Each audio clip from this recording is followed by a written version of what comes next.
मध्य क्षेत्रका धेरै ठाउँमा गैरातीदेखि नै पानी पर्न थालेको छ।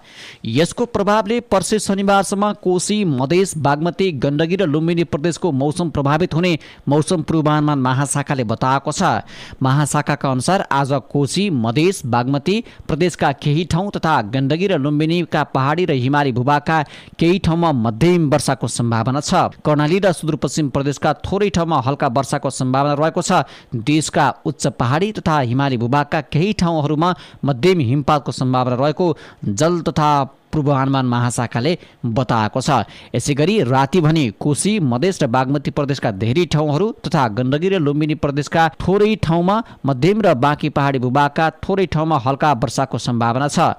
कोशी, बागमती, गण्डकी, लुम्बिनी र कर्णाली प्रदेशका उच्च पहाडी तथा हिमाली भूभागका केही ठाउँहरू तथा बाँकी उच्च पहाडी तथा हिमाली भूभागका थोरै ठाउँमा मध्यम हिमपातको सम्भावना रहेको महाशाखाले बताएको छ। महाशाखाका अनुसार कोशी, बागमती र गण्डकी प्रदेशका उच्च पहाडी तथा हिमाली भूभागका एक दुई ठाउँमा ठूलो हिमपातको साथै कोशी, मधेस, बागमती, लुम्बिनी प्रदेशका एक दुई ठाउँमा ठूलो वर्षाको पनि सम्भावना छ।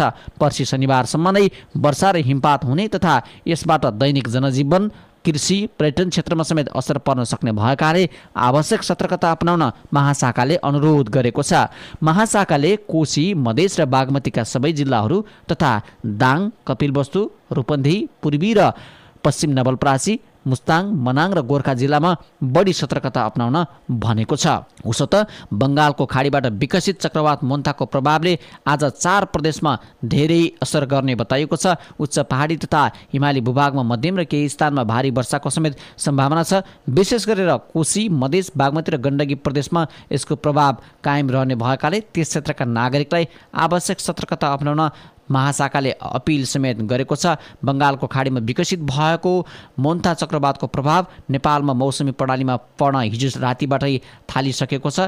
उसो त महाशाखाले आज बिहान काठमाडौँ उपत्यकासहित कोशी, मधेस र बागमती प्रदेशका केही स्थानमा हल्कादेखि मध्यम वर्षा समेत भइरहेको बताएको छ। यो चक्रवातले भित्र्याउन सक्ने प्रणालीका कारण बिहिबार बिहानदेखि शुक्रबार बिहानसम्म नेपालको कोशी, बागमती र गण्डकी प्रदेशको उच्च पहाडी तथा हिमाली भूभागमा हिमपात हुनुको साथै भारी वर्षाको समेत सम्भावना रहेको बताएको छ। उसो त शनिबारसम्म यसको प्रभाव रहने बताइएको छ। काठमाडौँमा लगभग 24 घण्टासम्म पानी पर्ने प्रक्षेपण छ। मधेस र कोशीमा 36 घण्टासम्म वर्षा हुने विभिन्न मोडेलहरू देखाएको बताएको छ। उसो त हिजोदेखि नै यसको प्रभाव पर्न थालिसकेको छ। बङ्गालको खाडीमा उत्पन्न शक्तिशाली चक्रवात मोन्थाको असरले नेपालमा पूर्वी क्षेत्रबाट बिस्तारै पश्चिमतर्फ आइरहेको छ।